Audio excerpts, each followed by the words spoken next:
अफगानिस्तान के अंदर जो हालात चल रहे हैं उसने पूरी दुनिया को सन कर दिया है। अफगानिस्तान आहिस्ता आहिस्ता खाना जंगी की तरफ चल रहा है और आपको ये बता दें कि खवातीन जो हैं वो अपना हथियार उठाकर तालिबानों के खिलाफ उठ खड़ी हुई हैं। नाजरीन इकरामी, आपको ये भी बता दें कि बहुत सारे ट्रूप्स जो थे अफगान नेशनल सिक्योरिटी फोर्सेस के वो बॉर्डर क्रॉस कर गए थे ताजिकिस्तान का। और इतलात ये हैं कि सिर्फ कल की डेट के अंदर 1000 से ज्यादा अफगान नेशनल सिक्योरिटी फोर्सेस ने ताजिकिस्तान का बॉर्डर क्रॉस किया है। नाजरीन इकरामी, बहुत सारे ऐसे हैं जो बगैर लड़े ही तालिबानों के खिलाफ हथियार जो है फेंक रहे हैं और तालिबानों का ग्रुप ज्वाइन कर रहे हैं। नाजरीन इकरामी, ये बहुत बड़ी खबर है और इसी बीच ताजिकिस्तान ने अपने 5000 फौजी अफगानिस्तान के बॉर्डर के ऊपर तैनात कर दिए हैं। सिर्फ ताजिकिस्तान नहीं बल्कि पाकिस्तान ने भी अपनी सिक्योरिटी टाइट की है। इसके अलावा बहुत छोटा सा हिस्सा चाइना के बॉर्डर के साथ अफगानिस्तान का लगता है, वहाँ पर भी चाइना ने अपनी सिक्योरिटी टाइट कर दी है। ईरान भी कर रहा है, भारत भी कर रहा है अपनी सिक्योरिटी, क्योंकि हो सकता है कि टेररिज्म या हार्ड कोर टेररिज्म इन ममालिक के अंदर भी दाखिल हो जाए। मामलात को डिटेल के साथ समझेंगे। आपसे छोटी सी गुजारिश है कि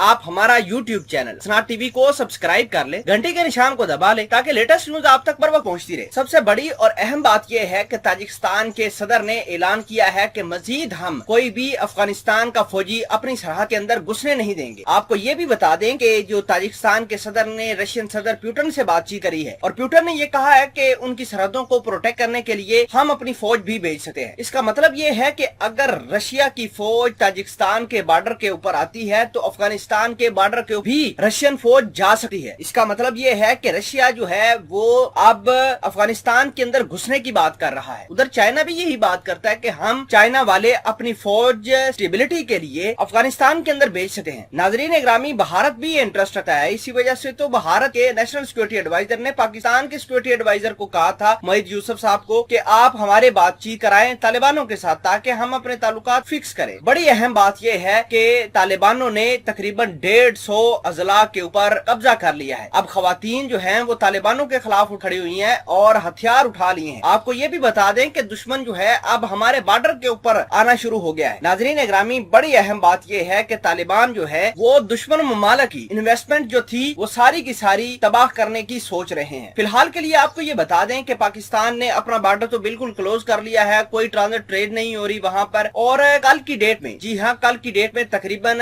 150 के करीब तालिबान जाँ बहक होते हैं फजाई कार्रवाई के अंदर, क्योंकि अफगान नेशनल सिक्योरिटी फोर्सेज अब ग्राउंड से अटैक नहीं कर रही बल्कि फजा से ज्यादा अटैक कर रही है और ज्यादा इस्तेमाल ड्रोन्स का कर रही है। इसके अलावा ज्यादा इस्तेमाल फाइटर जेट्स का कर रही है। आपको ये भी बता दें कि बहुत सारे फौजी ऐसे भी हैं जो कहते हैं कि जब तक हमारे जिस्म में खून का एक भी कतरा है वो अपने कंट्री के लिए लड़ेंगे, अफगानिस्तान की फौज के लिए लड़ेंगे, अफगान नेशनल सिक्योरिटी फोर्सेज के लिए लड़ेंगे। तो ऐसा नहीं है कि सब ही तालिबानों के आगे सरेंडर कर रहे हैं। तो बात यह है कि मोहिबुल्लाह हमद ने ये कहा है कि हम तालिबानों का इंतजार कर रहे हैं और तालिबान जो कहते हैं कि हम बड़े ताकतवर हैं, वो अगर नादरन साइड की तरफ आते हैं तो हम उनकी कमर तोड़ के रख देंगे।